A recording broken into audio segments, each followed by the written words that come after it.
This is the ALGO Podcast, episode 7, with Ronald Grant. Today's episode is a story of abuse and trauma from a very young age. We explore what it was like for him to grow up in the UK foster care system about 20 years ago.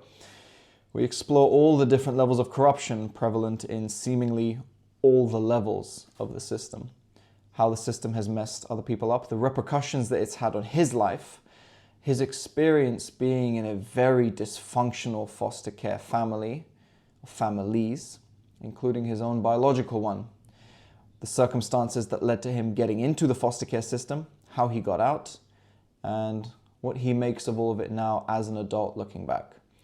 It's quite a heavy topic. There was some very raw emotions felt, and even for me, it was actually quite hard to film, and I'm a little bit dead on the inside, so that's telling you something. I hope you guys enjoy. Any comments or opinions or thoughts, please leave them in the comments down below. Subscribe to the channel, and we'll see you next time. Can you paint a picture of what it was like growing up in the foster care system and how you think it compares to whatever a conventional upbringing is? Growing up as a foster child, I'd say is... So we put this in the context of growing up as a foster child in Wandsworth in London Borough, in or around the millennium. It was hell. You just get what you're given. Although there's this sort of outside view that growing up in the UK, a country with human rights and rule of law and all that crap, wasn't. It was just a case of you were a foster child, and to be a foster child, the courts have to give the local authority, if you like, permission. I'm trying to remember the legal term for it, but there's actually a legal process that's undergone, and essentially the process sort of declares in law that your parents and the local authority are sharing parental rights over you. And then, you're now a foster child, and there's supposed to be a whole lot of structure, but for me and for many of the young people I grew up with, it was just wild, wild west.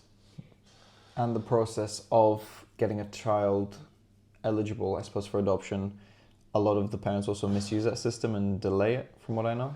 Well, so many reasons with adoption.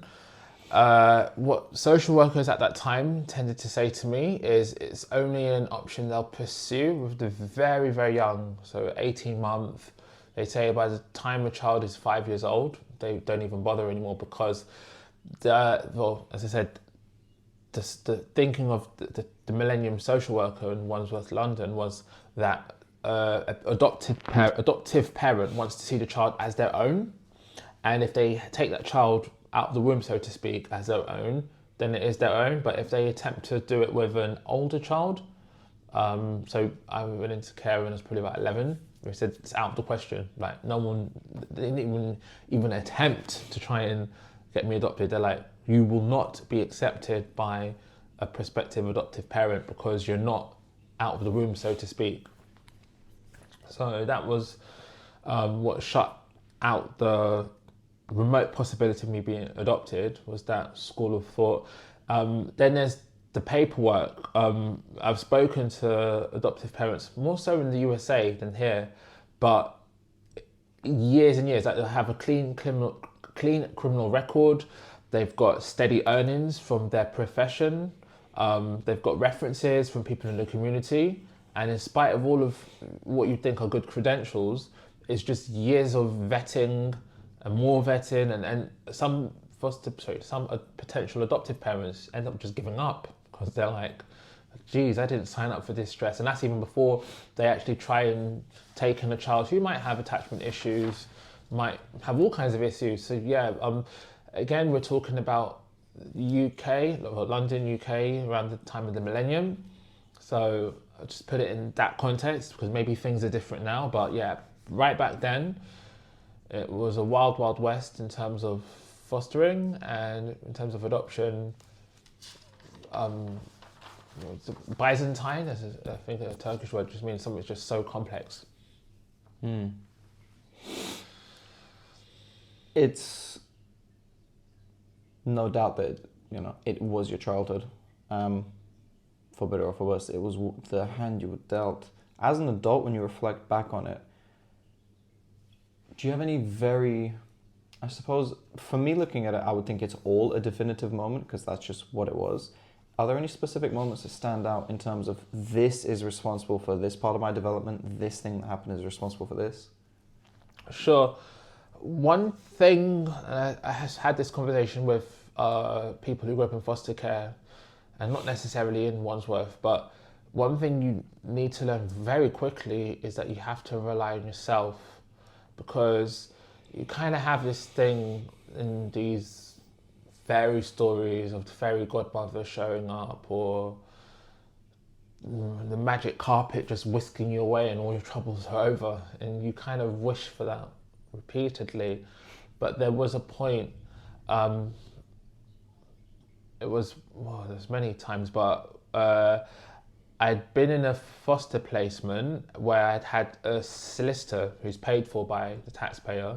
So you kind of feel they're there for me, and they don't need to feel any conflicts of interest because they're getting paid by the state, and you know what I mean? You just feel they're there for you.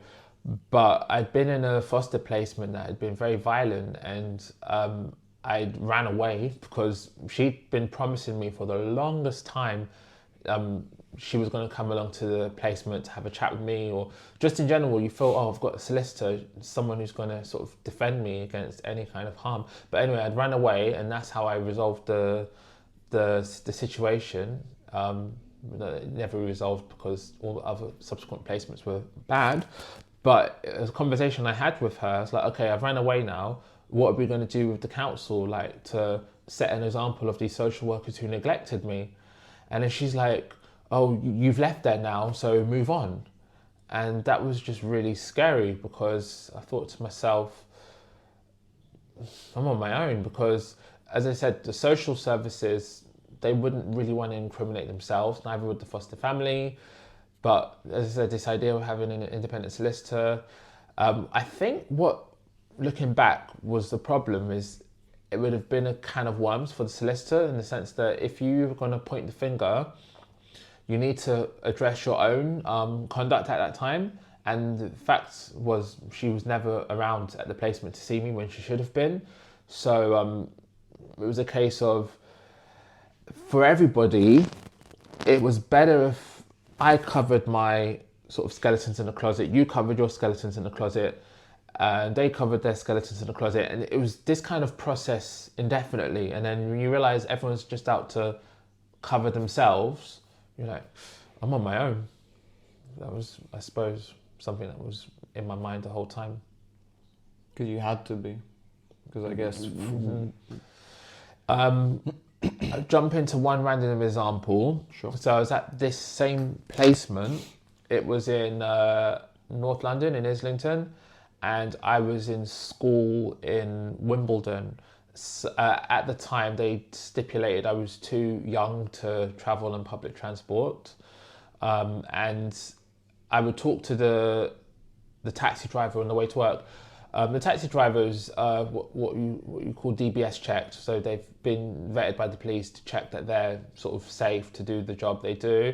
So we should feel safe to talk to them.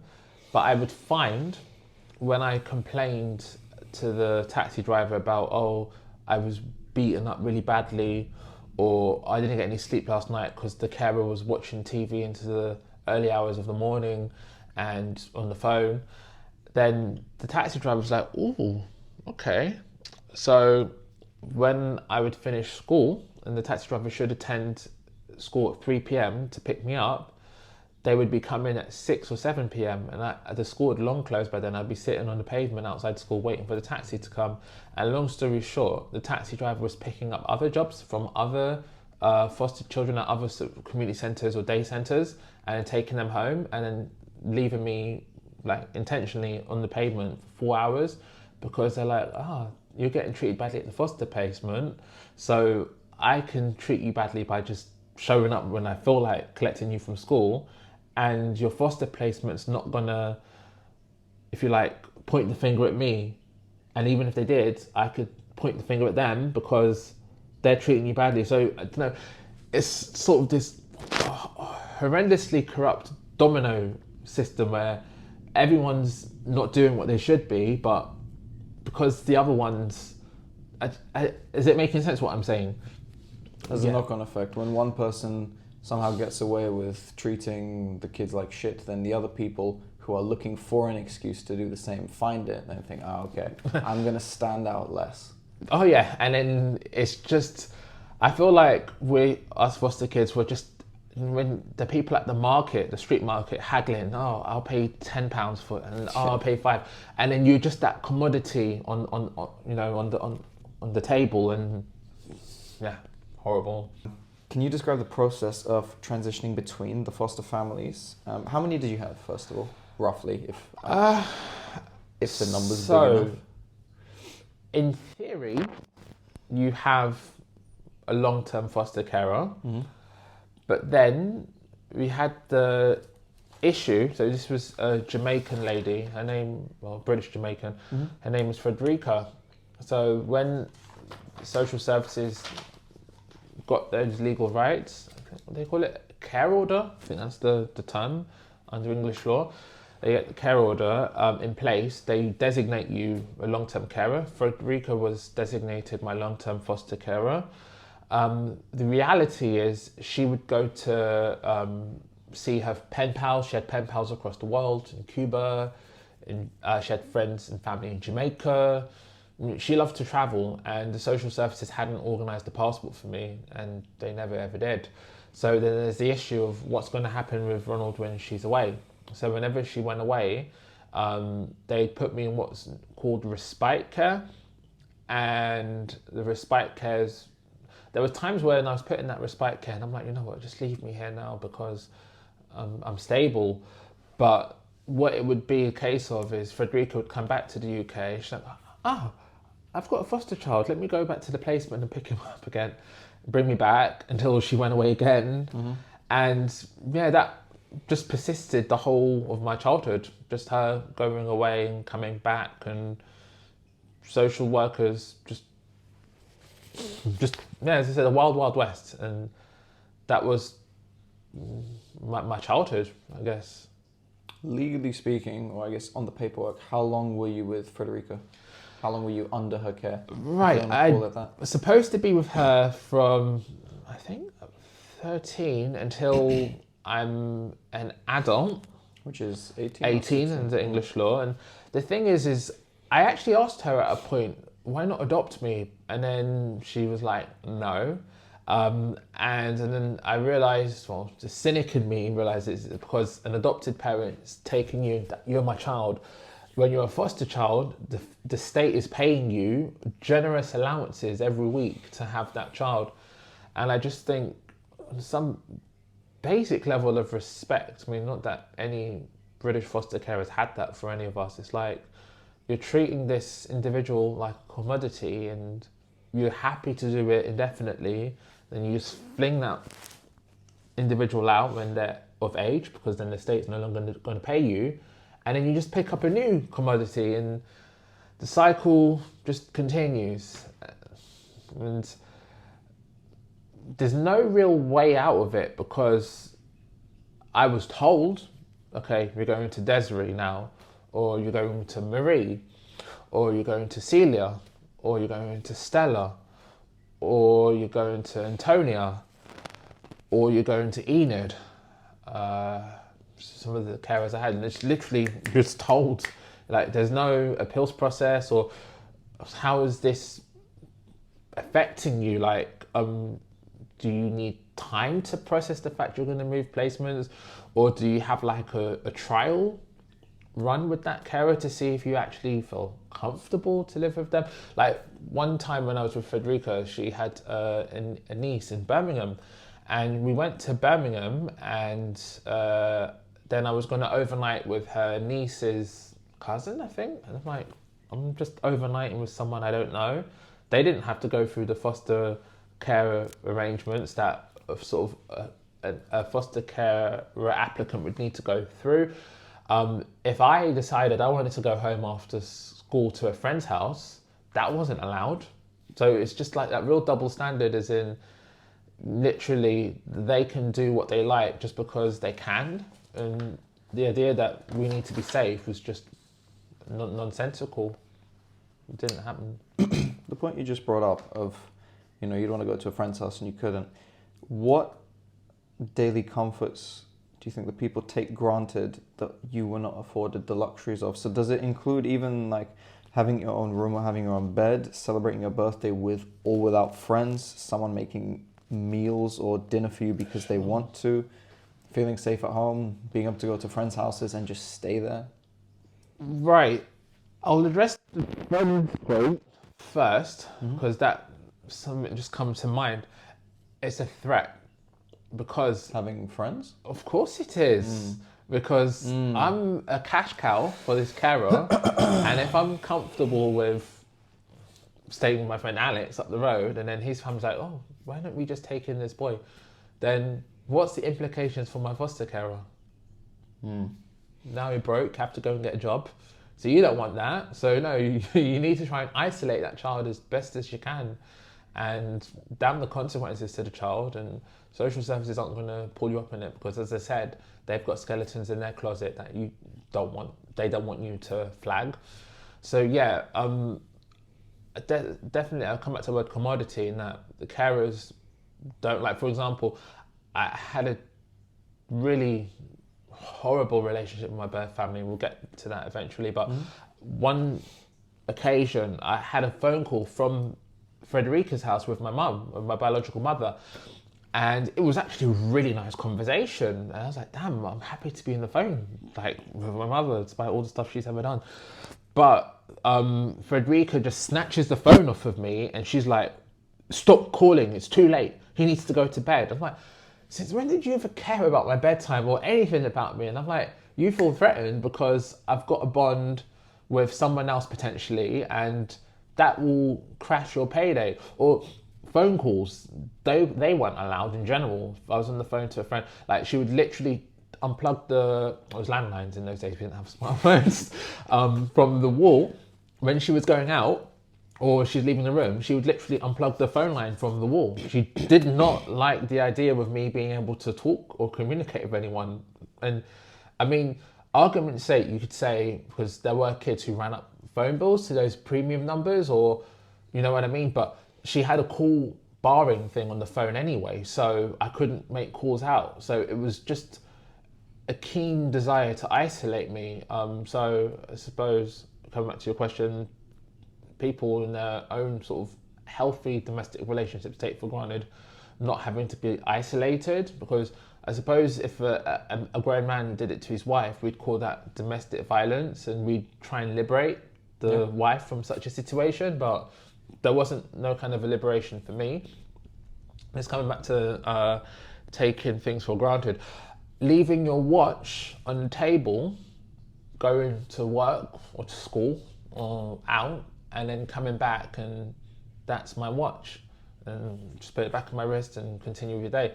I didn't have that luxury. So I can remember I stayed at Stella's house, I went to bed and I left the watch on the side of the bed, and then all of a sudden now I'm at a new foster placement, and I'm just, oh gosh, my watch, where is it? And it was at Stella's, my previous carer. And it was more a case of, I knew it was there, and then I phoned Stella and I thought to myself, why am I having to call the carer? Should she not have some basic respect to call me and say, sorry, previous foster child, you've left your watch behind, come and get it, or I'll come and bring it to you. So I had to actually call her to have that conversation, and she told me, yeah, your watch is here. And I just thought, keep it, because I thought to myself, if you really cared to return it to me, you would have. Then I had another watch, and that was when I was staying, I think, at Antonia's placement. Same thing, moved on because I was moved on, and the watch was still behind. And I called her, and she's like, oh yeah, your watch is here. And I thought to myself, keep it. And then the follow-on problem from that was the person who'd got me the watch, or both watches, was the same person. They're like, oh, Ronald, you don't appreciate anything. Like, I get you gifts, you just lose it. So don't bother with you. So it's like, it's a double whammy. First, it's not having that luxury of being able to leave the watch on the table and finding it in the morning. And two, it projects badly on me, as in I'm a person who's slapdash and who doesn't care. So I'm trying to just sum it up. I suppose you can't take for granted you'll be happy in a foster placement, because for a whole heap of reasons it's just miserable. Sounds like it's not even it's not even just happy. So like, you know, you have your hierarchy of needs. It sounds like even before you get to that happy stage, everything below that is under question. Even this idea of, I would never have thought, I'm sure most people would never have thought of leaving your watch on the side, and then you get relocated to a whole new foster home. And then not only, okay, you forget all of it, you won't get all of your possessions, you leave some of them behind, but then even that carer doesn't give a shit to call enough. And then the person who gifts it to you doesn't understand the situation that you're in when you're a child, and they just take it out on you. Yeah, that's a lot of layers. That is a lot of layers. Yeah, it's like getting punches thrown at me from all different directions, and I'm already trying to counter that blow, and that was then that one. Yeah, it's overwhelming. And then when you're on the floor, someone just goes, "Oh, hi there," and stomps on your face. Oh, okay. Literally there for everyone to use and abuse. Yeah. When you look at all of these experiences through a broader lens, how do you think that your foster care experiences reflect the values that the society has? Because it brings out an ugly, horrible side that not many people realize is there. But again, the cynic in me believes that a lot of the people who don't even realize this is happening, if they were in the same situation, they would do the same as well. Yeah, I mean, when I look at just the mass media now, what we're sort of sold to the sort of idea of materialist lifestyles, you know, iPhone 10 was released, and then now it's the iPhone 11, and now it's the iPhone 12, there's iPhone 13, just infinite reasons to upgrade or to get the new model. And then it was very clear, I suppose, parallel with the foster child, like, well, I've got that foster child now, but if I get rid of them and I take in that foster child who's designated with more dysfunctional background than the one I've just had, I'll get a higher fostering allowance for having the new child. And then, that new child's got too old now, so they're off to independent living, whatever you want to call it. Treating the kids like the newest phone. Yeah. So it's just the broader British society, it's the same. So I suppose, like Black Friday, another example, people just rushing into the store. They don't really know why they're there. They didn't really need to buy anything, but they just went there anyway, and they're frantic and just sort of irrational, you know? So I suppose I find British society as an adult quite irrational in many ways, and it was already an irrational upbringing, so maybe it braced me for it, because then I didn't really have any like expectations of sort of a moral society, because it never really existed, if that makes sense. Are there any other misconceptions that people have about foster care that might come to mind? Specifically, I'm sure there are loads. Is that children, I say because we're in 2023 and I'm talking about London, UK around the time of the millennium, but that's the time I'm talking about. This idea that we're safe, that we're protected, that we've got places we can turn to, like there's these bloody NSPCC adverts or Childline adverts out there. Let me go and donate some money to this cause, because then there's a foster child who might be in need can ring this helpline and will be safe. Like, I remember calling a Childline. I went to my foster placement, that was Desiree. I mean, at 1 a.m. in the morning, no one had still not come back, and I'd fallen asleep on the pavement outside the front door. And I shivered, so cold, couldn't even sleep there. I woke up and went to the payphone, and I was on the phone to Childline, and I wanted Childline to be, if you like, this crap in the UK about independent. There's no such thing, all in the same corrupt system. But yeah, Childline to be like, oh, we're sending out someone to come and be with you. But Childline's like, no, we're going to call social services. I'm like, no, don't do that. I'm known to social services. And if I mattered, I wouldn't be on the phone to you now to need to call you. But I'm like, you're just referring me back to this hellhole I deal with every day. And then she was like, well, take it or leave it. That's what I can do. And then I think she, I suppose, suggested she'd call the police, who were just useless. And obviously now, sorry to say this, Sarah Everard happens and it affects a white middle class girl, then the country loses their shit. But there was a lot of grim stuff going on back then that no one cared about. But yeah, focusing on this situation with the police, they show up and they start yelling at me like, oh, you delinquent foster child, we should arrest you and put you in jail for the night, and you're causing trouble for your foster carers, like you don't know how lucky you are that they care. It was just driving me mad. But yeah, so in this specific situation, like you've got Childline, you've got the Met Police, these organisations that you think vulnerable individuals can feel safe around, and it was terrifying. And I was freezing half to death, my teeth were chattering, I couldn't even respond to them. And it's like, you know, if I wanted to go out partying or whatever a delinquent child does, I'd at least make sure I was warm. But the fact I'm shivering on the pavement and I'm just being screamed at and threatened with arrest, and it was really scary. And the carer shows up at that point and they're like, what do you want us to do with him? Like, just again, a commodity, do we arrest him? And then she's trying to be nice, no, I'll take him in with me. And I just thought, yeah, just really angry that there's this idea that the UK is a place of human rights, rule of law, like all these freaking politicians standing on the TV saying, oh, Russia this, Putin that, or Iran this, or North Korea that. I'm like, do you know how it is in your own country? Like, it's hell, it's really bad. And it's like, yeah, so to be at the point a billion times, no, the UK is not a safe place, or for someone who's vulnerable, whether it's a foster child, whether these migrants in Calais think they're going to be safe because they've come to the UK, or a woman fleeing an abusive marriage, she's going to run to the police or someone and they're going to keep you safe. No, it's very dog society in general, but yeah, foster kids specifically. I just happy I don't have to be in that sort of predicament anymore. I'm a grown man, I do self-defense, I can train myself to defend myself now.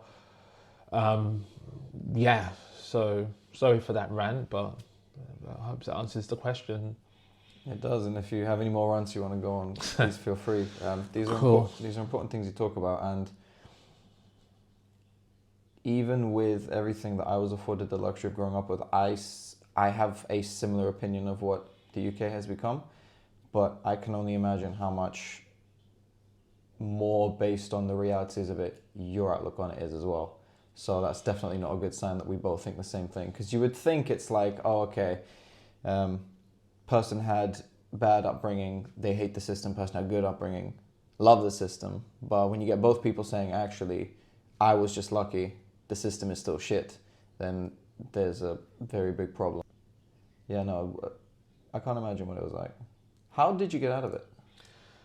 You age and your useful economic life disappears, because you can be with your foster carer beyond the age of 18. And there was, I remember, well, it doesn't really identify her just by calling AXA, it could be anybody, but she's a foster child, I remember, who grew up with her carer, and she stayed with her beyond 18. And it was really awkward, because when we had like a focus group, all of us around the table, she felt really uncomfortable because she's like, dudes, I didn't experience any of this. I feel awkward. Like, and I was like, no, I'm happy for you. Like, your carer, she loved you. She fought tooth and nail for you, you know, and she grew up just like any regular child. And it's sort of a sad state of affairs that foster children who sort of listen to testimonies of foster children who had the bad experiences need to feel like they were one of the lucky ones. Because as I said, why should luck come into it when you're living in a country with sort of Rolls Royce of human rights kind of thing? So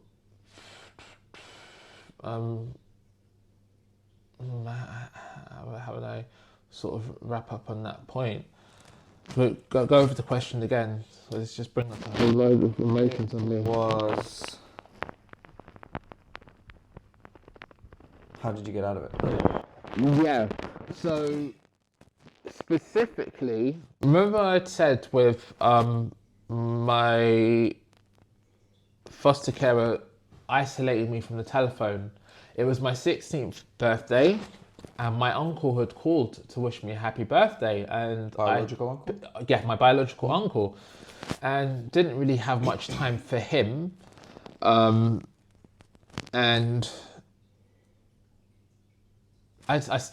yeah. Oh, thank you for, you know, you have to be polite. Someone's being nice to you, I guess.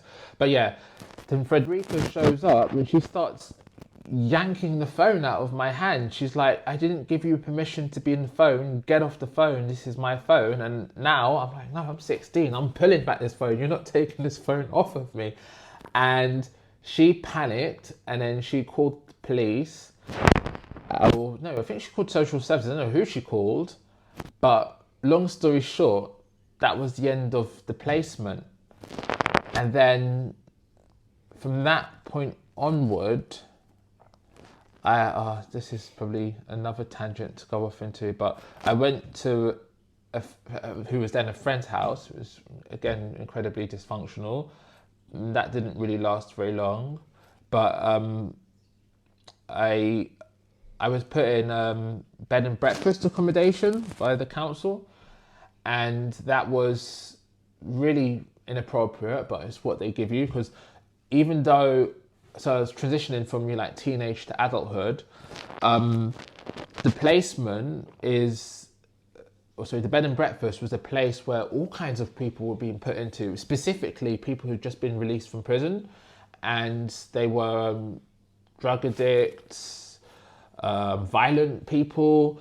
One of the guys there sliced up someone with a meat cleaver, and that's someone you think is appropriate to put with a foster child transition to adulthood? Sorry, what? One of the people who was going to be responsible for the kids was, he ground up someone with a meat cleaver.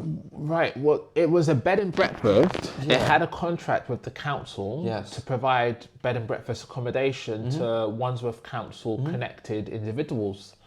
So I'd been put there because Wandsworth Council was like, that's your placement now. That's our duty of care. We've given you a roof over your head.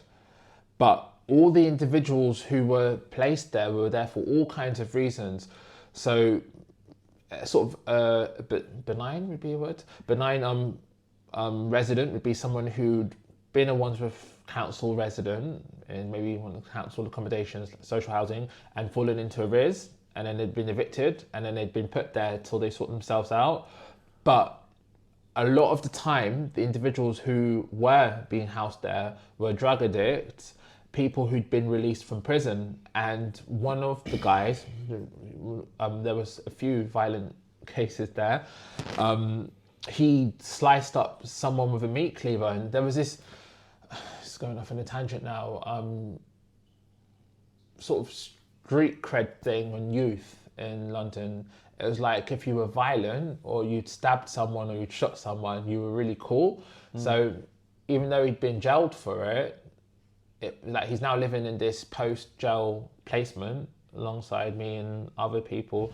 It wasn't something to be ashamed of for him. It was a cool thing. Oh, that guy is cool. You know what he did? He stabbed up some guy, kind of thing. But it's like, that's now my housemate. So it's like, as I said, Frederica had all her issues, but now I'm in a placement where you've got someone who could kill you. And there was another dysfunctional situation. There's many dysfunctional situations in there. I'll just recollect. So I know I'm trying to answer your question. How did I get out of this? As I'm saying, is agent makes you leave it, but they don't even transition you in a half decent way. That was some of the sort of anecdotes I'm going to give you now. A resident was dating a girl from up the street, and they'd broken up. So even though they'd broken up, he still saw her as his property, and woe betide any guy who tried to date his ex. So another guy attempted to date his ex, but he finds out, and he shows up. It's funny to laugh because it's just like, what the hell am I about to say? And he hit her over the head with a hammer. He hit her over the head. Yes, and there was blood, and it was sort of some crazy stuff. Yeah, hit her over the head with the hammer.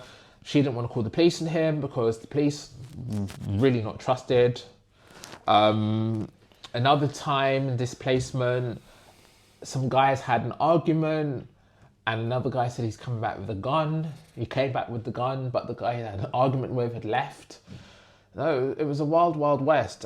So, question: how did I get out of it? So, really felt bad to sort of going off on a track.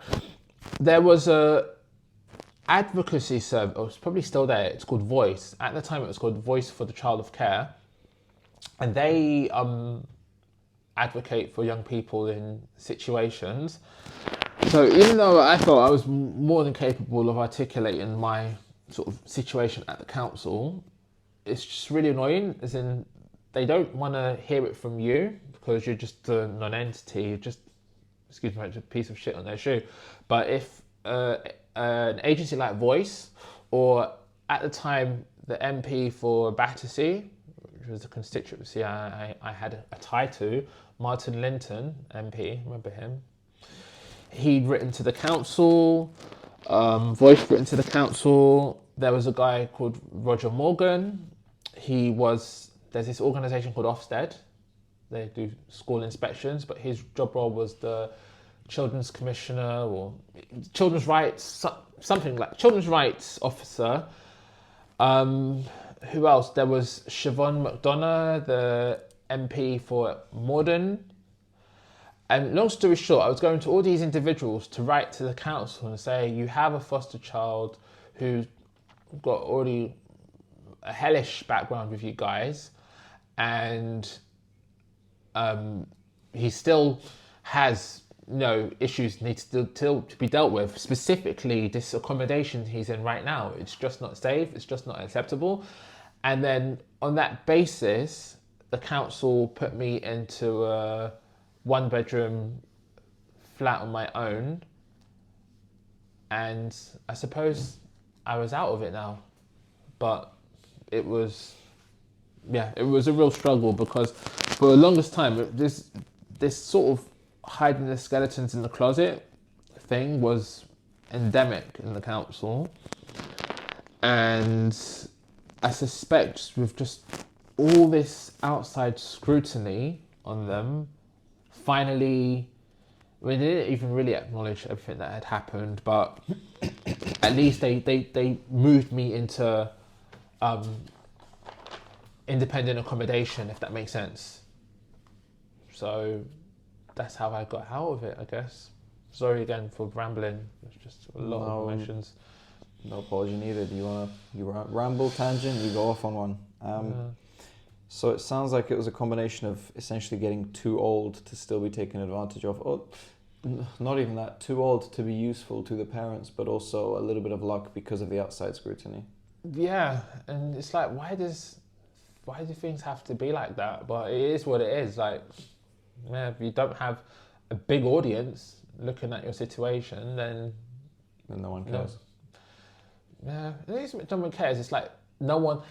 It's about being seen with these things. So if I'm not going to be seen to be bad, then I don't care. But if people are going to see me being evil, then I need to fix up, and that really annoys me. But it's not that I'm sorry for doing it. It's I'm sorry I was caught. Literally, and it's like that all the time. Like, it's just again, going off in another tangent. I'm going to see Grenfell Tower, and then all the MPs, the big fire. Yeah, and all the housing team at Kensington and Chelsea saying we're sorry and our hearts are with the victims. I'm like, save it. I know how you guys are. It's just everyone saw that. Now you need to look PR. Yeah. There you go. When it comes to, from my understanding, correct me if I'm wrong, when it comes to the foster care system, there's essentially 4 big areas to consider in terms of the child and the parent and whatever it is. It's the background of you, the child. It's the quality of the foster carer, if you can even call them that at that point. It's your, I suppose, attitude given what age you're going into it versus what your experience with it has been already, and the actual legal systems in place. Let's start with your background. So you mentioned you got into it at 11. Yes, I came down to social services. Can you go into a bit about what happened with your biological family? I am happy to. Just more and more dysfunctionality. Oh, where to begin? I think, and I'll just say it because it's true, just some people need to fill in an application form before they have kids. And people say, that would be a Stalinist society, but no. No, it would be great. If I was king for the day, so many people would be getting bloody, what do you call the thing, hysterectomies, vasectomies, left, right and centre. I don't give a fuck. You get under the snip or you're going to jail. You don't need to be having kids. So yeah, my biological parents here, just, I don't know what the hell was going on. Like, they weren't in a loving relationship with one another. So let's have kids. No, you sort out your issues with one another and then you think maybe let's have kids. Because if you're just yelling and screaming and fighting and you have kids, now it's just triple or 100 or quadruple fold yelling and screaming and fighting. So yeah, from day dot, I didn't think I had a chance, to be honest, because like, I remembered I was in this group and people were like, so what was your earliest memory? And I was like, mine was just hearing yelling and screaming going on around me all the time. And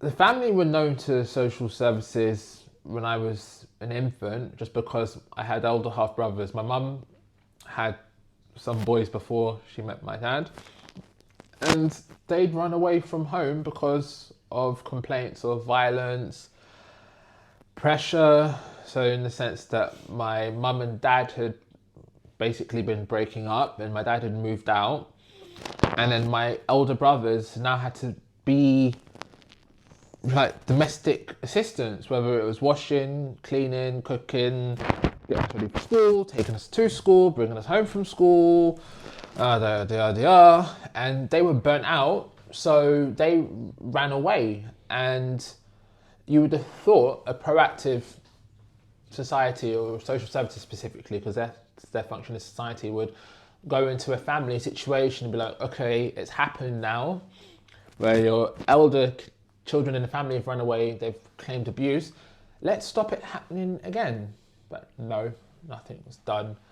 So where things did become a problem now was I feel like my mum wanted to be the alpha male in the household, and like she's there like 5 foot, my dad's 6'4", my brothers were taller. Your mum was 5 foot? Yeah, 5'2". In metric system, is that 150 centimeters? My dad's 186 centimeters. My brother's. I feel like she wanted to be in control, and you're just seen as a threat if you're larger or whatever. This is just how I think it was. And to, if you like, enforce her position, it was a case of making my dad sleep on the floor, calling him a bitch, saying he wasn't allowed any dinner that night, all kinds of things. And same to my older brothers. They had that treatment and they fled. And it wasn't really a problem for me as an infant child, but hitting 8, 9, 10, and yeah, it now was beginning to affect me.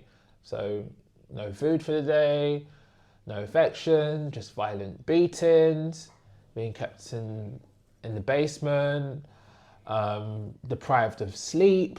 So literally being made to stand in the middle, so I can mistake like this, for the whole night. What, just standing in the room? Yep. And she'd go to bed and she woke up and seen me even leaning against the wall, beating me. She did it with my older brothers as well. And just apathy from British society about the whole thing. Like, school didn't care. School was incredibly racist. This was my primary school. I felt like I was an advanced child, doing like basic addition, subtraction, and it was just really boring. And I asked, can I try more complicated stuff like algebra? And then my teacher had said, no, she tried to teach it to my English classmates and they couldn't understand it. And then she said, they can't understand it, therefore you can't understand it. And just constant racism from them. For example, we were running for class president. You had this sort of thing where you were preparing your speeches, and they would tell me, oh, yours is rubbish, and threw mine in the bin. Or even when we actually had the sort of elections, everyone got to give their speech. They were like, hurry up, like just didn't want me to have the opportunity to give the speech. I'd come to school with a scratch all across my face, and my teacher said, oh, what happened? And I was like, my mum did it. She flinched and she just carried on with the day. Other example, but long story short, the point I'm trying to say is, so I didn't get to socialise with friends at the weekend. I had to come home from school. Specifically, that was primary school. I'm an infant, so I was collected from school. So I had literally no outside with the contact world other than really coming to school. And with the racism I was facing at school, it was futile to ask them to save me from what was happening at home. And they just tried to turn a blind eye. Like, I know in the canteen, when they had leftover food after lunch, I would just be trying to eat 5 or 6 plates of food just because I knew I wasn't going to get anything at home. So there was so many red flags that social services / school / anybody could have responded to, and they just ignored them. And I ran away from home to like school friends' houses, and I suppose I just kept doing it. And then the police would bring me back home. They didn't see anything wrong with what was going on. I mean, going back a bit, when I was an infant, say 4 years old, my brothers used to run away from home to their school friends' houses, and the police would bring them back saying, stop running away from home, everything's fine. And then it was just a really scary relationship I had with authority in the UK, because parents are in authority, terrifying. School with the racism, terrifying. The police, terrifying, because they would always come to school and they would give us these chats about stranger danger. They're like, don't trust any strangers. Strangers are evil. They could kidnap you. They could blah, blah, blah, blah, blah. You could only trust. I'm like, so who can I trust? And they were like, you can trust your parents. You can trust your teacher. You can trust us. And I'm thinking to myself, I'm so fucked. I don't trust any of you because you're evil. But yeah, there was really no one I could turn to. But running away, I suppose, forced things to change, if you could even call it change, because they didn't even change for the better. But oh boy, how did it actually make things different? Right. So, sorry. So my dad and my mum had broken off when I was 7 years old. I'd been doing this running away thing by the time I was about 10. And then somehow, social services or someone reached out to my dad and they'd said, look, your son's running away from home all the time. So can you step in? Because whatever reason, like saying for whatever reason, they knew the reason why I was running away from my mum. You need to, well, not you need to, like, do you want to step in? So I was like, yes, I'll be with my dad. And I was very naive because I'd assumed when he'd broken off with my mother, he was just my dad and he was just living a solo life on his own. And I was just going to be dad and I. But when he picked me up from a school friend's house, he was like, oh yeah, I'm married and I've got a child in a way. And I was like, I wasn't shocked in a way, and I was shocked. But I wasn't shocked because the part of me was like, oh no, dad's not hardly going to sit around waiting for mum and him to reconcile. But I was shocked in the sense the dynamics are going to be so different now because my dad's moved on. And then that's exactly how it was. I got to his placement, him and his missus, very religious, Pentecostal Christians. So more her than him, to be fair, because he's Pentecostal Christian, but she's extreme. She's like EastEnders, it's a British soap opera, it's the devil. All this X-Men and Spider-Man comics you like is from the devil. This is from the devil, that's from the devil. Yeah. So all I could ever do, or was permissible to them, was for me to watch the God channel or the Animal channel. The Animal channel seen the as God channel. Yeah, there's actually a What's channel called on the it? God. Just What do these they do? Pentecostal preachers talking about Bible scriptures for 24 hours a day. And I mean, even if you can't expect even a crumb of reasonable behaviour from social services, but my mum was a staunch Catholic, and her view was God created the world Catholic, and anyone who's not Catholic is going to hell. And my dad's a Pentecostal Christian, and so one fundamental difference between Catholics and the Pentecostals is Mary, the mother of Jesus. The Catholics say the Hail Mary because they say they pray to Mary to intercede the prayer to God, and it boosts the prayer. That's a Catholic belief. Pentecostals don't. They see God and Jesus as direct. Long story short, I had my mum who'd been taking me to Catholic church, Catholic upbringing, and my dad's now forcing Pentecostal upbringing, and it's just really confusing. And it's not even like I have a say in the matter. It's like you've just got to get on with the program. And my dad's Pentecostal churches, we're there the whole afternoon, and they could be there, no kidding, from first thing in the morning until night, and they're in their element. I'm bored as hell. I'm just so bored, and I'm just not interested. And long story short, his wife and I didn't get on, and she basically said to my dad, it's your son or myself, make your choice. And he said to social services, he took me there one day, and he said, state's problem, it's nothing to do with me. And I was about 11, 12.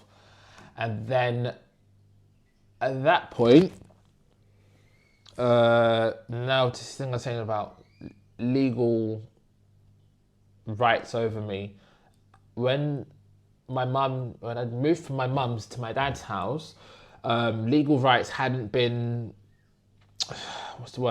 taken off of my parents. So they then said to my mother, you have legal rights over your son, so we're asking you where he can go. And then she said, oh, I have a friend of the family in North London. And then they took me there. And I mean, in hindsight, I just think, like, what freaking idiots. I mean, if you knew there was concerns about abuse from the biological family, on what kind of level do you think it's safe to let that same biological family pick the carer of the child? Like, because sometimes parents put their child into care and it's for a legit reason. It's a parent, say it's a single parent, fell down the stairs, broke their arm, they actually can't care for their child. Social services, can you care for my child until I'm fit? Just what I'm trying to say. And if or even if at that point that parent with broken arm says, I want the child to stay with my friend, I don't think you should have any safety concerns about who they pick, because the parent was like forced to put the child into care. It wasn't because of poor parenting. And specifically, the friends that my mum's suggesting to them to put me with was aware of how my mum treated me. So, and they didn't intervene. So how would you think that person's going to be a good carer to the child? Do you get where I'm coming from? But as I said, they just did what they did. Put with that foster carer, they call it kinship carer, because it's a friend of the family. And then, all the abuse just keeps continuing. The son's very violent, like he just launched a remote control across the room at me, at my face. And he's like, oh, don't make me angry, then I don't have to do these things. One time he hit me in the mouth with a saucepan, and he broke off the corner of my incisor tooth. Just constant violence, constant late nights, because they were on benefits, welfare state, as it's called. And then to them, they were like, oh, the social services have a lot of money, may as well abuse it. Like the council's got lots of money. So like, they would always be sending massive shopping lists to the council for, oh, we need a new washing machine. Ronald needs some clothes. And then they'd have this massive shopping spree at Debenhams or wherever, and then the carer would get all the clothes for her son, and he'd get it for his friends. They were just raking it in. Good for them, they had their fun. Then this is where I was in Islington. I said this briefly before, and I was going to school in Wimbledon, and it was that thing of control, just like Frederica and the telephone. My mum didn't want me going to school on my own. She didn't want me doing anything on my own. So social services were sending me to school by taxi, and taxi drivers, when I would confide in her, oh gosh, this craziness at home or my placement, and then the taxi driver would just take on extra work and leave me waiting outside. So this placement was running indefinitely. So from 11, 12, 13, my mum just had some ground rules for the kinship carer, and they were, don't let Ronald see any of my maternal family because I hate them. And you can have a relationship to them, the carer, you can have a relationship with my kinship family, so with my maternal family, but woe betide you if you let Ronald attend any of their birthdays, their weddings, their this, their that, whatever. Just don't. So then now a clock, what do you call it? Not a clock's ticking, just an idea is forming in my head. The gears are turning. Yeah, and that is to go to a event of my maternal family. So it will piss off my mum, and then she'll be pissed off with them, and it will derail their gravy train. So it's crazy, because at this point, or just growing up through this horrendously corrupt system, I'm not thinking about how I can be safe or I have aspirations for the future or anything like that. Just this, like, how to, I suppose, derail their gravy train, because that's about the best I can really achieve. So how I achieved this was, an auntie on my mum's side had a birthday, a 60th birthday, and my dad was going to care for me for that day, so the kinship carer could go to the party. And then when I'm with my dad, I'm like, Dad, you're friends with this auntie, don't let mum control you, you're a man, you can do this. Instigating everything. 100%, because I'm like, How old were you at the time? 12, 13. I mean, I was like, because there was really nothing I could. I can't call Childline. I can't call the police. Can't call social services. What can I do? I can cause them some. I mean, it's just a really mundane thing because it's like it's abuse to be so controlling with someone. It's like if, and this is the ironic thing. Like my mum, how dare her of all people say that her maternal family are a risk to me, bearing in mind the things she would do to me. So it was just more an ego thing. I don't like my sisters, I don't like my auntie, I don't like this or that one, so don't let him go there. So it just, if you like, made me more angry. I'm gonna go there just to spite you. So Dad's with me and I'm like, come on, you need to see this auntie. You had a good relation with her, even though Mum and you were... And he's like, yeah, go, because my dad's a dunce, because he is. Like, he let my mum treat him the way she did. His new wife treats him the way she does. So, yeah, it's like, if you let them manipulate you, because it's about respect. It's like, if he doesn't have respect for himself, I don't respect him, because my whole life, he's always complained, Ronald doesn't respect me. I'm like, no. Why do you think I don't respect you? Like, you're an idiot, you're a moron. But anyway, so I took him to the party and word spreads, people gossip, particularly in black women in the community, my mum and her sisters.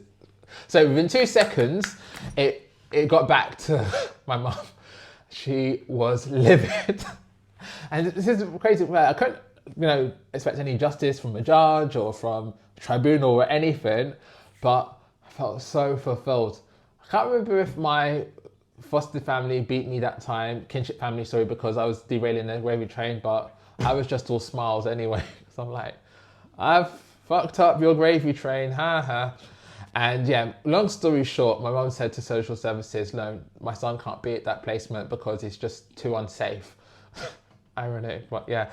And then that was the end of that placement. And then I was placed with Frederica as my long-term carer until I left after the 16th birthday phone call. And then I was in that rough bed and breakfast. And then I was put in a 1-bedroom apartment. So hopefully that was it all links together. Yeah.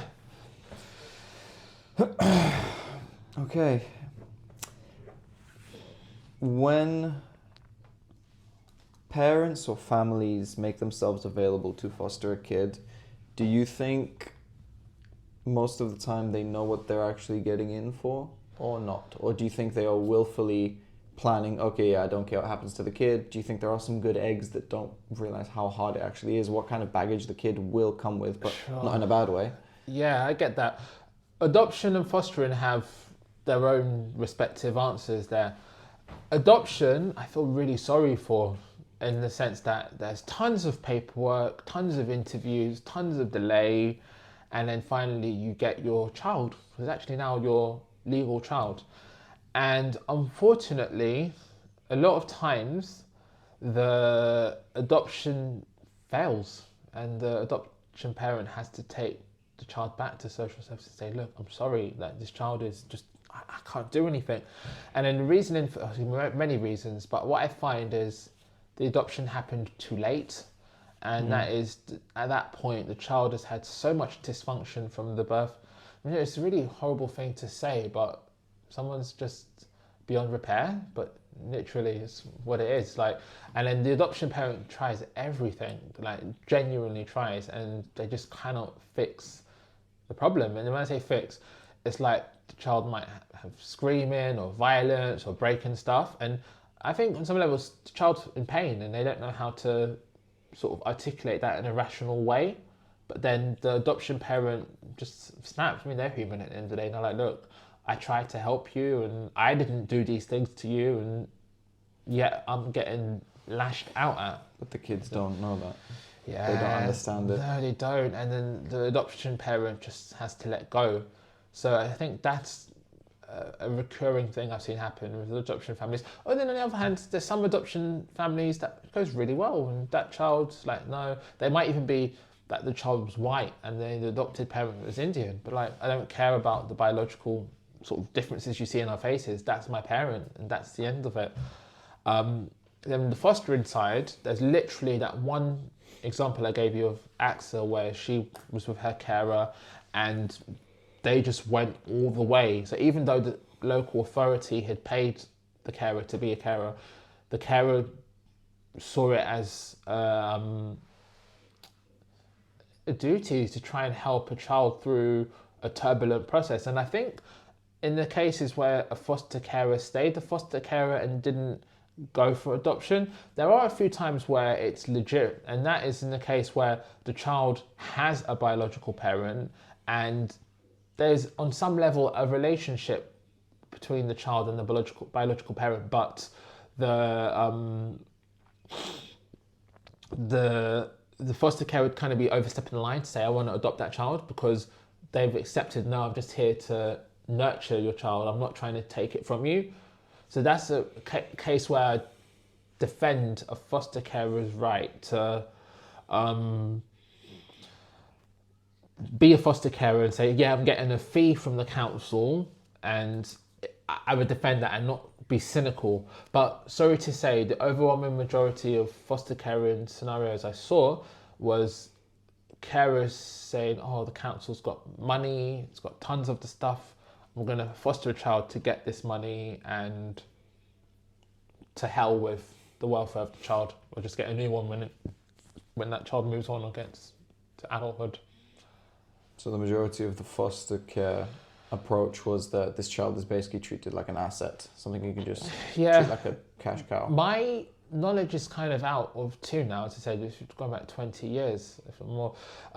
Now there's this austerity drive in central government, and there's no money for anything these days. So if foster carers were going into it for the lucrative financial benefits, which there were, that ship sailed now. So I'd be a bit fairer and say in 2023, perhaps the foster carers are going into it for sincere reasons, because the money's not there. Hopefully that is the case. That surprises me. As of, I think it was 2022, apparently there are almost 70,000 children that live with about 55,000 foster families across the UK. I don't know if you know the stats of at the millennium when it was, if it's gone up or down. Well, there was a case, it was covered in the national media, of a child who's referred to as Baby P. Yeah. Peter Connolly. And I mean, this is one of the reasons I hate British journalism, is because they're very good, these journalists, at creating outrage and sensation and, you know, using a tragedy or an extraordinary event to sell copies of papers. But they never really deal with the underlying issues in these situations. Because this Baby P case is maybe one case where I will defend social services. What was the Baby P case? Right. A child was living with the mother and the mother's partner. So it wasn't the biological father of the child. And the child was being beaten, and the child was being abused, and he was going to school. Argument's sake, the parents, the school teachers could have picked up something wasn't right, or the doctor could have picked up something wasn't right, or the police could have picked up something wasn't right, because, as I said, in these situations, it's very, we talk London, you know, a capital, a densely populated city. If it was a case in the countryside where there's very low population density, the next neighbour is 10 miles away, and then there's suspicions about abuse, it's extremely difficult to see what's going on in such a remote community, because people don't see another one for another, you know what I mean, 10 miles. But same, it's a child in a densely populated neighbourhood. Someone could have seen something go wrong. Long story short, I haven't read up on it in such a while. The child died from the injuries, from the beatings, from the mum / the boyfriend. So then what the journalists did was to do a witch hunt against social services, specifically against the chief executive of Haringey Council, Sharon Shoesmith, just this particular one person who was hounded for the death of the child. And she was just sacked, and it was kind of extraordinary circumstances, because the government ministers, like I saw them when I was in foster care, and you just did. I was at a lot of foster care events when I was an adolescent, and they're not actually really interested. Like if they can just get a little quick camera opportunity with a foster child on their arm just to look good for their re-election campaign, that's all they need. They don't really get involved in all the politics and the finicky reasons of what's caused a child to be abused or how you can change it for the future. So the point I'm trying to make is I think the Secretary of State at that point just went into the council and outright fired the chief executive. And I was really, really against that because just for a lot of reasons. One, she claimed unfair dismissal and she won. So if you were trying to put her out of pocket, you didn't.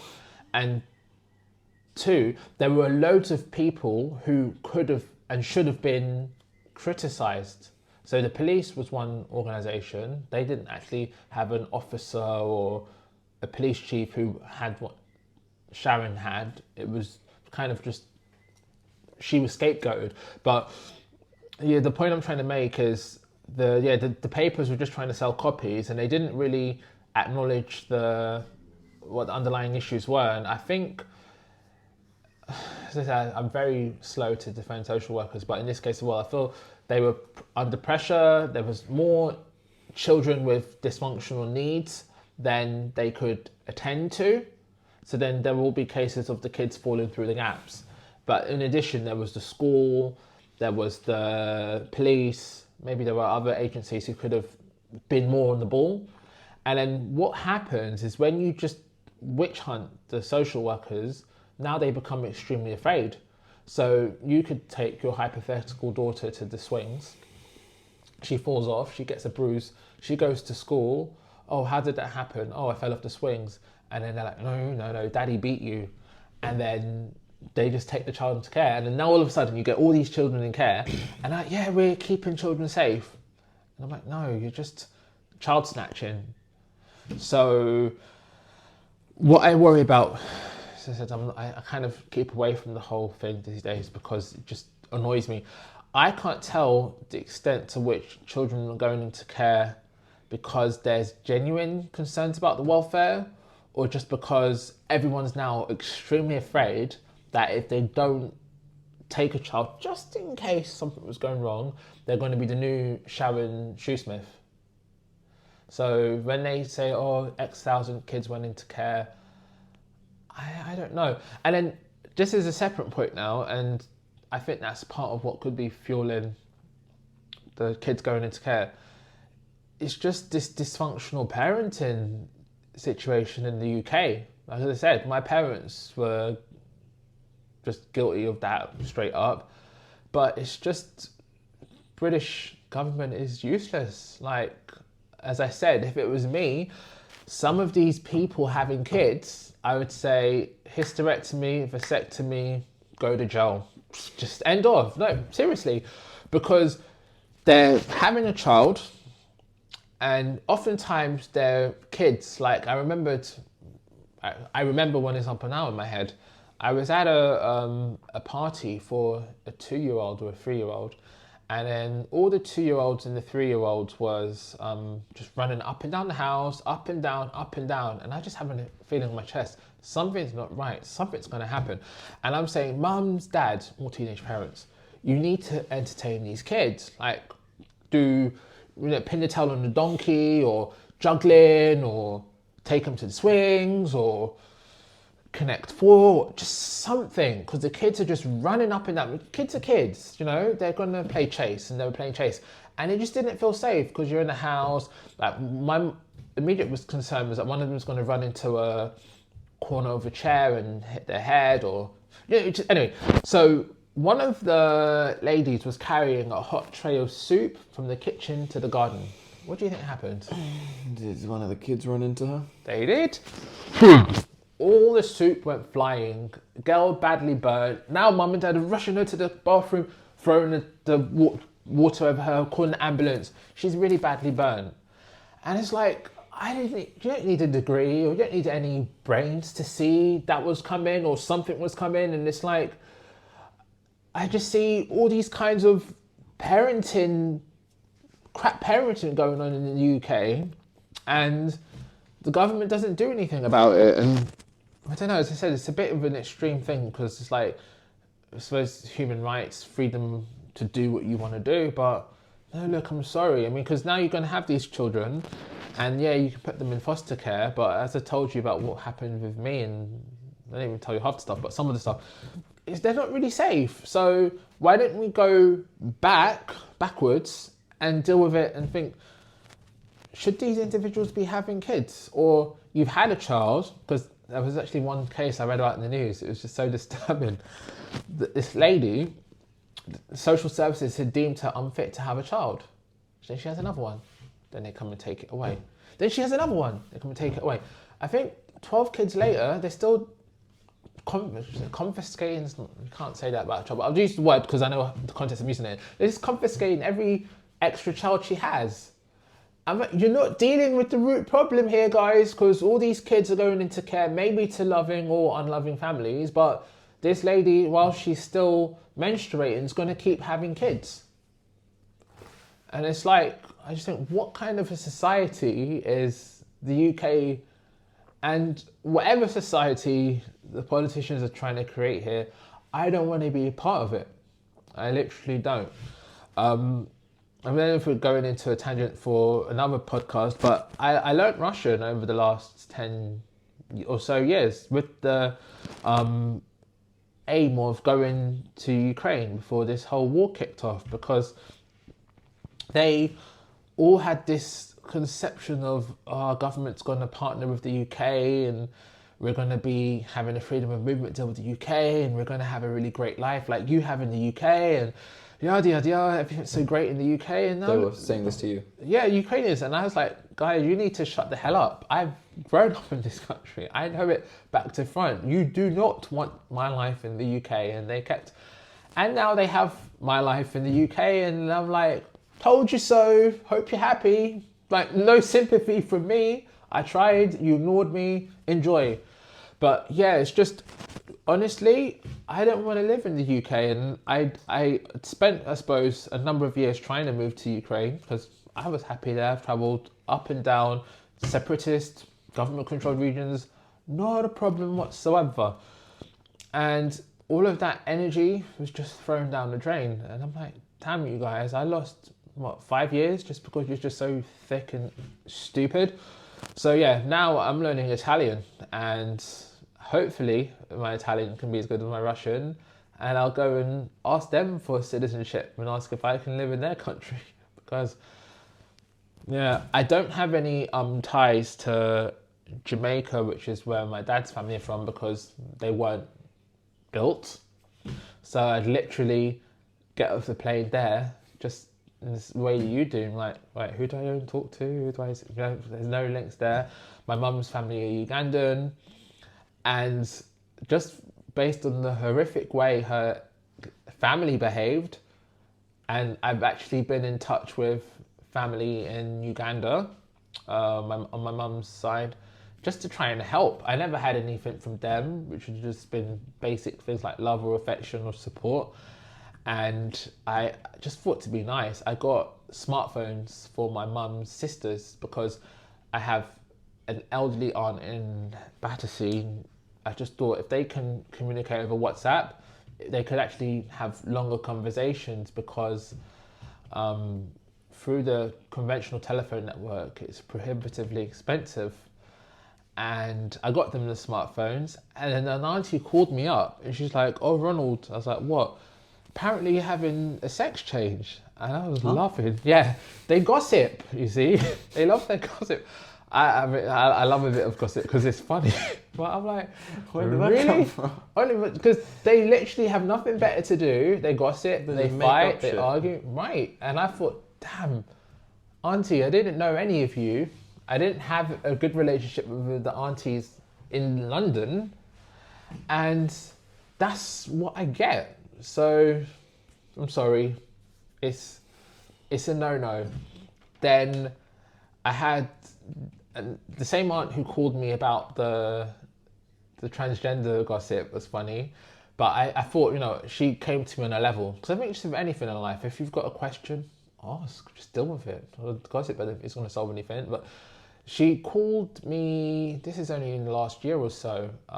She was saying an aunt in Sweden had passed and she had a visa to go to Sweden, but she didn't have money for the ticket. And I was like, oh dear. Well, this auntie in Sweden is on my bad books because remember I told you about a 60th birthday that my mum said on any account to the carer, do not let Ronald go there. I went there and I saw this auntie from Sweden and she embraced me and she wouldn't let me go. She's like, oh, my baby, even though I'm not your mother, you could be my child because my sister's your mother and I hear of all your struggles and yada, yada, yada. And I'm going to do everything I can with this Swedish consulate in London or whoever I need to talk to because I need to get you out of this hellhole and bring you back with me. And at one point, I was like, damn, maybe I'm not on my own. I've got someone who will help me. And then I didn't hear from her again. But what I did hear, so how do you think my mum knew I was at the party? Did your auntie tell her? She went and told her. And I thought, damn you, it's bad enough you give me false hope. But I mean, in a way, I was happy for my mum to know because I needed her and the carer to fall out. But I was like, you're just another shit stirrer among another pile of shit stirrers. I don't need you in my life. I don't say I hate her per se, but I just didn't want anything to do with her. So long story short now, this auntie in Uganda has called me to say that she's passed away. And she said to me she needed money for the ticket. I didn't have any relationship with my mum in forever, just because of all stuff I told you about. But imagine, of all flukes, I ran into her in the street. And then I didn't even want to get into our own background, but I'm like, oh, mum, you know your sister's passed away and I don't have the money right now to send the auntie in Uganda to the funeral. Can you help her? Do you know what I'm saying? Because it's like, you know, even if you don't talk to someone, you just want to address a really secret thing. She's like, what do you mean, can I help her? I've paid for her to go to Sweden. And I'm like, no, you're kidding. And I'm showing her my WhatsApp. It's like, she's asking me for the money. And then she's showing me her WhatsApp. I've sent her that money to pay for her to go. So long story short, that auntie in Uganda was playing on the fact my mother and I don't talk and was trying to get money out of both of us. And I thought, damn, your sister's died. Any rational human would be grieving right now, but you're trying to find it. You know, the thing is honestly, I see myself as a nice person. If she just asked and said, look, Ronald, I'm struggling right now. Can you send me some money? I'm like, hey, when I have it, I'll send it. But it's the fact she schemed. So yeah, anyways, it was just making the point about why I don't have any relationship with my family and why I wouldn't want any relationship with them now. Because people do say to me, oh, come on, time's a healer, yada yada. I'm like, nah, just nah.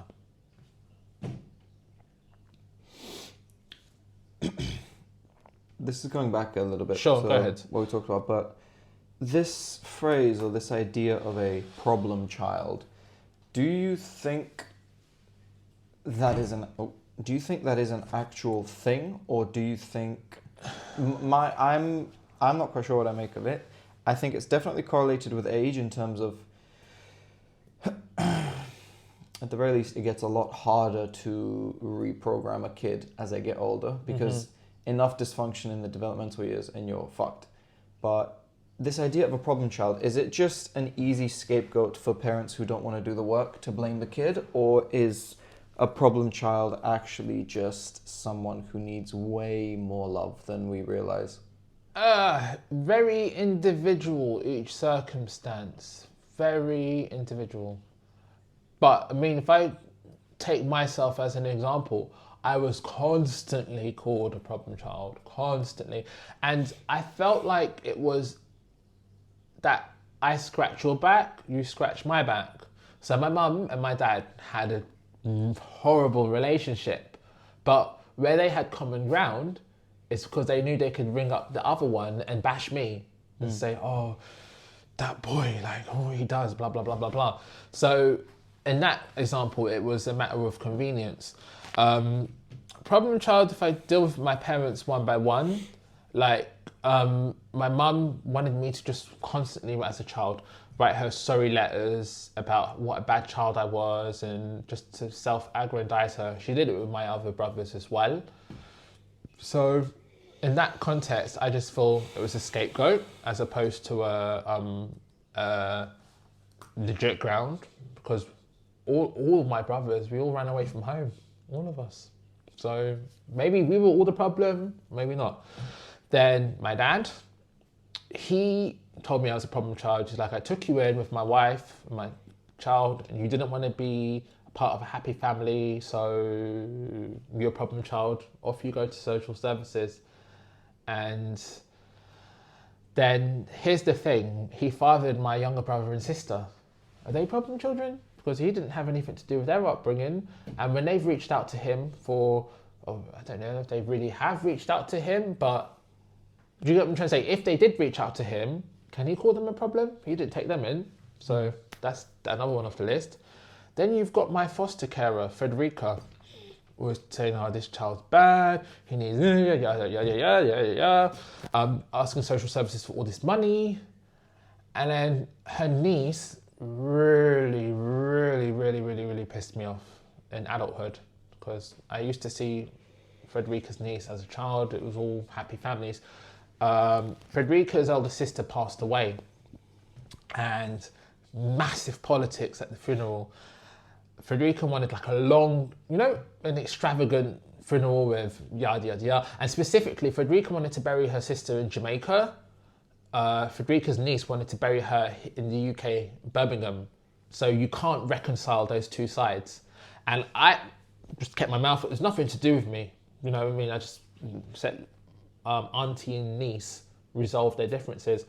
Long story short, because in the UK, in English law, the daughter was the next of kin, her decision prevailed. And mum was buried in Birmingham. Frederica attended the funeral. She was furious about the arrangement. Like, you just having a horrible dress. I would have picked this and yeah. Anyway, at the end of the funeral, then Frederica left because she literally wanted to just bury her sister. She didn't want anything to do with her niece, and they don't even talk anymore. And then her niece comes up to me. She's like, Ronald, my auntie's such a bitter lady. How the hell did you ever grow up with her?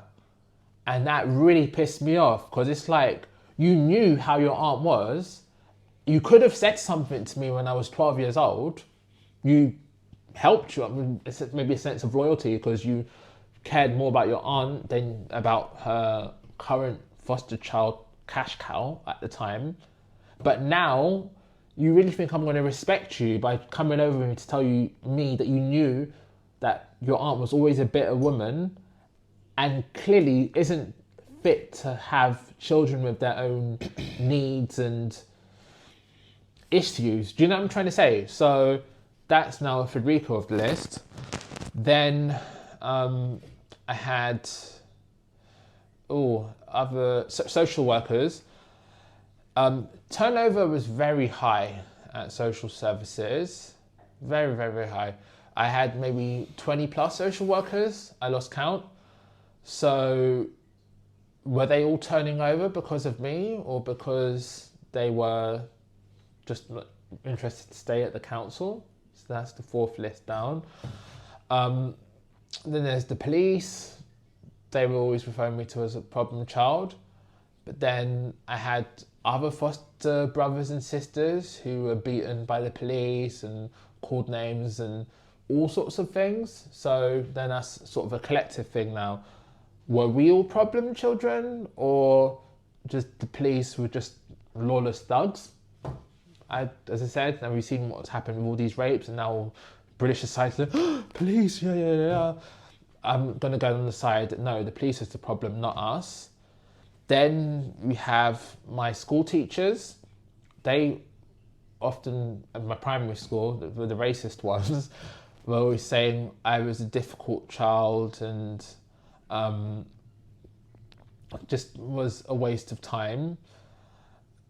But I mean, until all the dysfunctional stuff started happening, and then my school grades just fell off a cliff.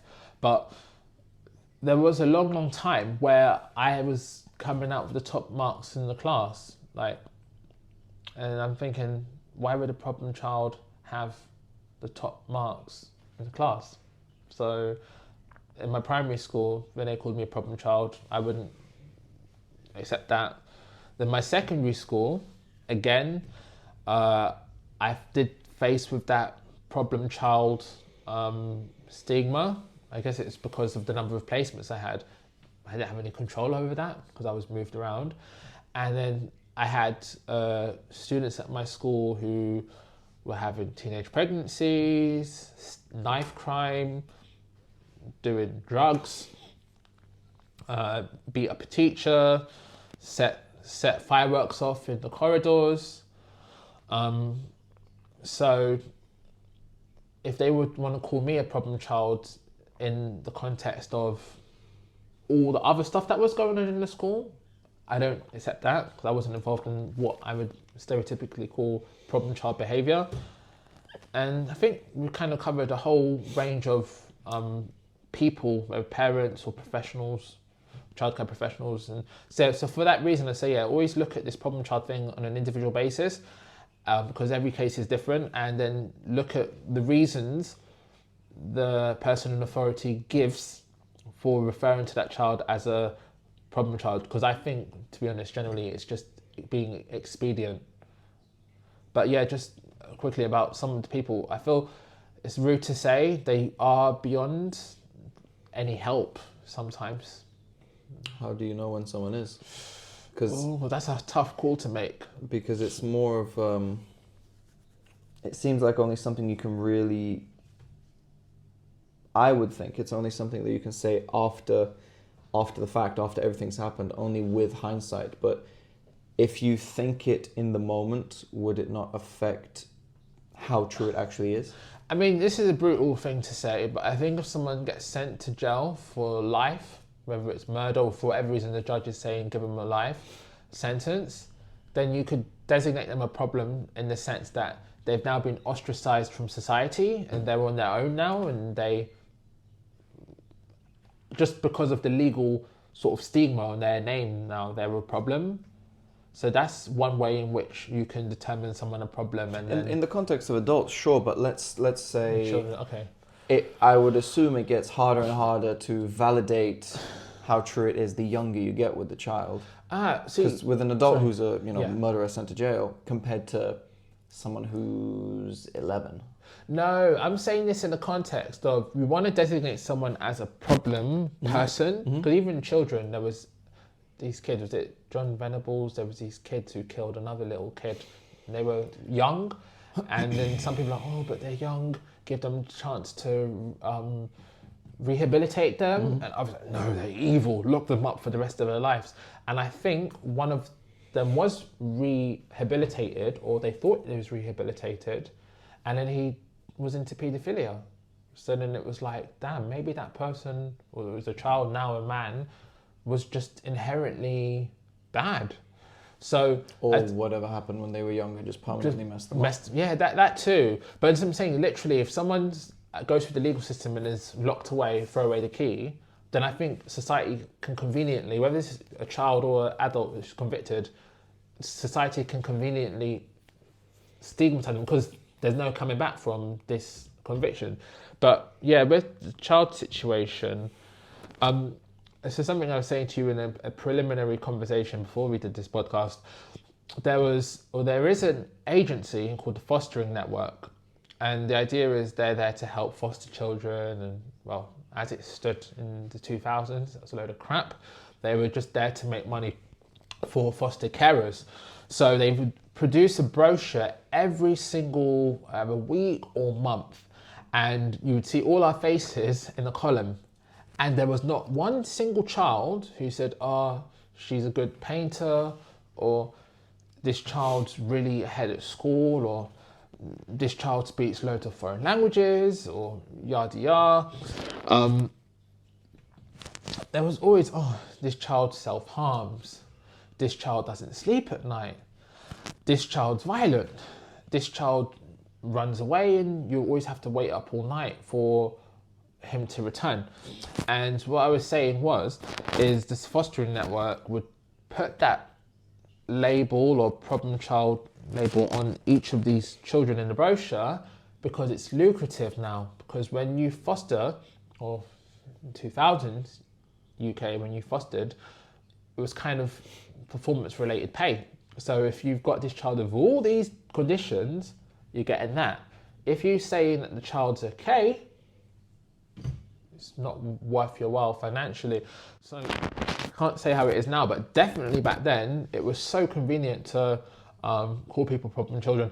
Like Frederica, this is just, you jogged my memory, was constantly sending me to the psychiatrist's office. Psychiatrists earn a living. You earn a living with all these problem foster children at his door every day. And sometimes I had some trauma I was dealing with him, and I didn't even want to be there, but it was just to shut Frederica up. She was constantly saying, this child's mad, he's not right, something is, blah, blah, blah, blah, blah. And just, I would go to the psychiatrist just to shut her up. And he'd have the hour session with me, and then I was in the middle of something, and then the hour had stopped, and he's like, okay, no, we have to pick that up next week. So I realized, oh, this is just you earning a living out of these problem children. So I disliked that psychiatrist. Then there was another one who surprisingly had integrity. Dr. Biss was an Asian psychiatrist. Anyway, he wrote in his report, this child's got nothing wrong with him in the sense the carer's saying is wrong with him, but he's had a lot of abuse and trauma, and that needs to be addressed. And she went ballistic. She's like, no, it's him. And then she was sending me back to they're called CAMS, Child Adolescent Mental Health Services, for another second opinion. As I said, just to shut her up, I would go to these things. And I mean, going off in a little tangent now, but still kind of relevant to the point I'm making. This CAMS organisation now is all crying out for money. Oh, the government's hitting us with austerity and we can't help people with mental health. And I'm like, damn you guys, all you ever did, well, other than Dr. Biss was try to find problems with these problem children to justify your existence. You didn't help me. So maybe the austerity, I mean, I never would have thought I was an advocate for government austerity, but I do think in certain limited cases, it might make British society think about, why were we spending money on such a service? Or, do you know what I mean? Because sad to say, you just get people who jump on the bandwagon and start offering really expensive services for all kinds of, what's the word I'm looking for? Purported reasons. Oh, we're making a safer UK, or we're helping, blah, blah, blah. Like, one example I think of is private equity, if you're familiar with that. Okay, private equity. You get these, what do you call them? Investment companies. They gather funds from wherever they're gathering them from. So people invest in a pension fund. The pension funds won't just leave the money sitting down because it won't potentially make any interest. They try and find a return. Savings accounts have low interest rates.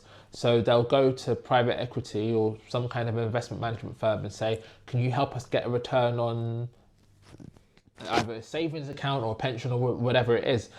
And private equity would be in all kinds of industries. Could be in hotels industry, could be in construction industry, but in this context I'm talking about now, foster care. There are a lot of private foster homes making a fortune. Eye-watering figures. I haven't read the figures recently, but if my memory serves me correctly, that some of them charging £10,000 a month for a child to be placed there. And the idea that they're telling society is, we're giving this child round-the-clock support, we're giving them lots of activities, we're giving them yada, yada, yada, yada, blah, blah, blah.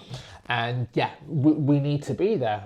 But then the cynic's like, hold up, you're just riding on the back of these vulnerable people saying you're offering these services, when really you're charging the local authorities all this money. It's going into your firm, and then all the people who invested in your private equity thing are now getting dividends.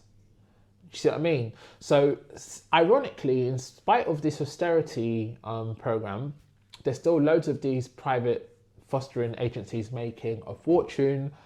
And I think, or I'd hope, the austerity program will actually make them have to justify themselves. Because when I was in care, they were just seen, just get on with it. Whereas now there's maybe a bit, I'm hoping there's a bit more scrutiny, because the cynic in me would think the MPs have shares in the same private fostering agency themselves, so would, in spite of austerity cuts, see to it that the contracts didn't get cut, if that makes sense. So yeah, just a bit of a ramble there, but this problem child thing, I definitely think there's money to be made in it. The last question I want to end on is, I know we've only touched the surface of everything that was part of your upbringing, and I can only imagine the sort of ramifications that it had, whether it's traumas that you dealt with or are dealing with. I don't know if this is something to be able to put in your past, but I hope it is. From what it seems to me, you still have a kind heart. Would you agree? I think so, because the problem is I need to be angry with I have to direct anger in the right place, if that makes sense. So a lot of times you'll get foster children, you'll see now, oh gosh, this made my point the wrong way round. You'll see a case in the news, oh, this guy was a murderer, or this guy was a paedophile, or this guy was a drink driver and he's just ran over a bunch of innocent people because he can't control his drinking problems.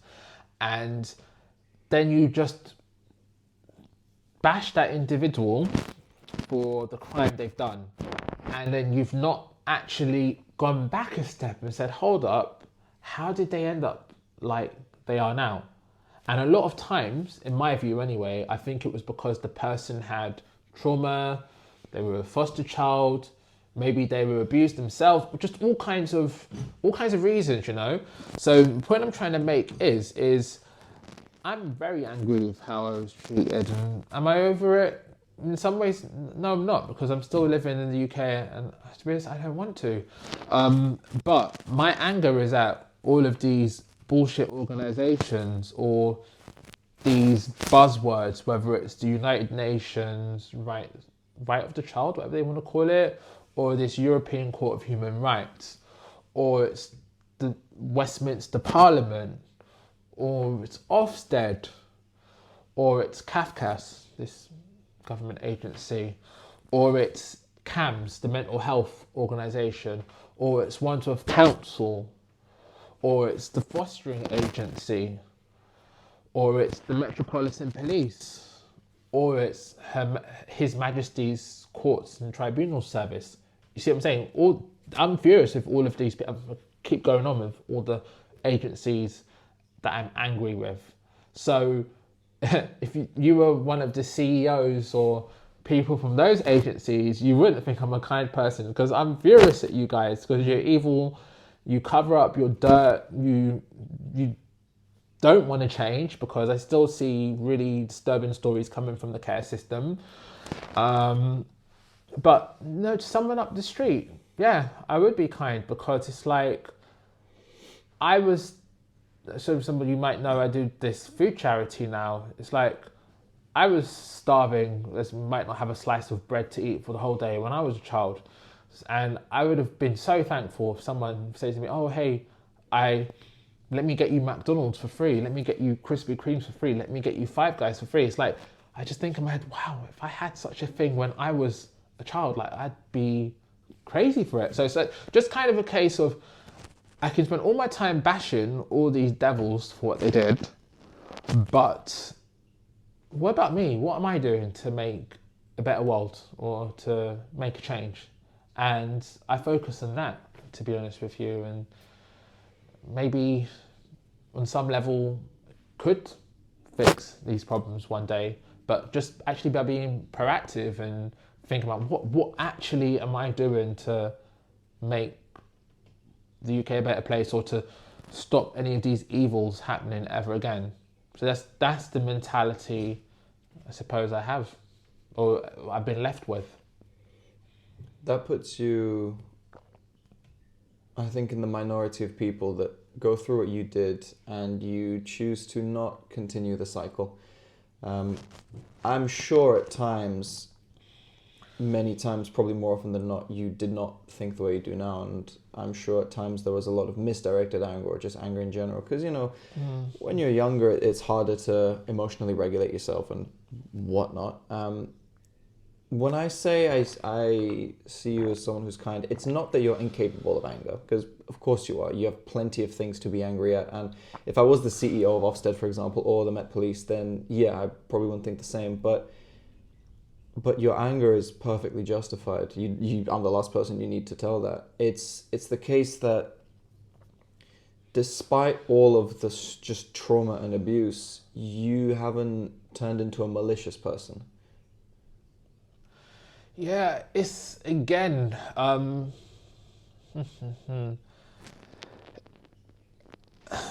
I'm trying to think where the anger or, because as I said, when we see these stories in the news of people who do really horrific things, they're hurt and they're lashing out, and they're lashing out in the wrong way. I mean, they maybe in their own sort of personal point of view, they're hurt. They're lashing out. Like, you can see it in anything. Like, I was at McDonald's the other day, and this lady was just trying to find everything wrong at the desk. Oh, my chicken nuggets are cold. You need to cook them again. So then the lady went to the fryer to get her some more. You came back with them too quickly, so there's no way you've cooked them, and it takes 5 minutes to cook. And she's like, oh no, a batch had just come out the fryer and I'm putting in another batch behind the one I've just given you. She's like, oh, but then I want to wait for 5 minutes for my chicken nuggets to be cooked freshly, but then my fries are going to get cold. So take back these fries and then prepare me chicken nuggets and the fries to arrive together. So I'm trying to, the point is that I'm thinking in my head, she's got issues somewhere else. Now she's until she can start projecting it at the people there, or just like I'm a traffic warden, as you know. I've got a lot of anger, so I can just go up to a car, I can see the person's unloading, and I can just start blasting out tickets at the car, and I'm like, no, that's not right. Or I'll have colleagues who do. Oh, okay, think of a perfect example. Annual permit holders. The majority of cars on the road buy an annual permit from the council, and at the end of the year there's an ambiguity because some drivers think it's the council's responsibility to email them or write to them and say, sir, madam, you're up for a renewal, please renew. Or some drivers say, no, it's my role to sort it out. So my colleagues take the view that it's the driver's task to sort out the permit renewal, and they'll just leave the car alone, they'll see it expire, they'll wait 7 days, and on the 8th day they'll be at that car to issue the ticket. And I found that approach wrong, and I make it a point of principle to write a note on that car and say, sir, madam, gentle reminder, your permit's expired, or it's going to expire within a day or so, just so you know. And then my colleagues are, oh, why are you doing that? Why are you helping the drivers? And I'm like, yeah, because I want to. So I tried their approach, and then I said to myself, this doesn't sit well with me. I'm sticking to my approach, and that's giving the people a warning. And I can't explain it, but it's like a case of just not feeling satisfied by projecting, I wouldn't say even anger, but just spite. Yeah, spite would be a better word. Just personally, it just wouldn't feel fulfilling to go and project hurt feelings onto. I said, in limited circumstances, like as I said, the police get caught up in their scandal. I suppose it may sound a bit morbid, but I did have a sense of satisfaction at the fact you've just been caught out for what you lot all do. So there you go. Now there's this t-shirt, wear it kind of thing, or I don't know. Yeah, just not personally trying to lash out for it, because I've seen people doing it, or it's kind of that thing where they say something can destroy you. So like, I was watching a film. I won't spoil it because people would watch the film, but long story short, Is it an old film? Not an old one, I won't name it, but tell the plot line because it sums up kind of well what I'm trying to say. A man, taxi driver, sees a burglary because there's a shop that cashes out at a certain time of the day, and a gang obviously cotton onto that. So then when the lady's leaving with the cash, they stop her and say, "Oi, give me the money." And the taxi driver was being a hero. He's like, "Oi, guys, you leave her alone." And he whacks one of the guys with a baseball bat because maybe he felt they were going to stab him, or maybe whatever, he does it. The only problem now is a relative of the guy hit by the baseball bat wants revenge.